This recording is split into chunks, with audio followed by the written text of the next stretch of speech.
mari kita rawat perdamaian dengan kerja nyata, saling menghormati dan saling mempercaya.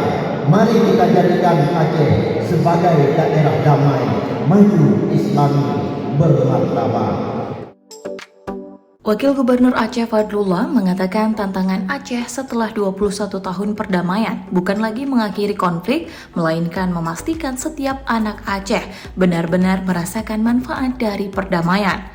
Hal itu disampaikan Fadlullah saat memberikan sambutan pada peringatan 21 tahun perdamaian Aceh yang digelar pemerintah Aceh di Gedung Balai Mesraya Aceh, Banda Aceh, Sabtu 15 Agustus 2026. Menurut Fadlullah, keberhasilan perdamaian tidak cukup diukur dari berhentinya konflik. Perdamaian harus mampu menghadirkan keadilan, meningkatkan kesejahteraan, serta menumbuhkan harapan bagi generasi mendatang. Fadlullah mengatakan, 21 tahun lalu, tepatnya 15 Agustus 2005, Aceh mencatat sejarah penting melalui penandatanganan Memorandum of Understanding atau MOU Helsinki yang mengakhiri konflik berkepanjangan melalui jalan damai.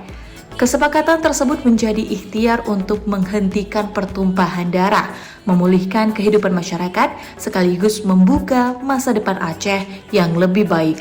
Dalam momentum tersebut, Fadlullah mengajak seluruh masyarakat Aceh mengenang para syuhada, serta menghormati seluruh pihak yang telah berkontribusi dalam proses perdamaian.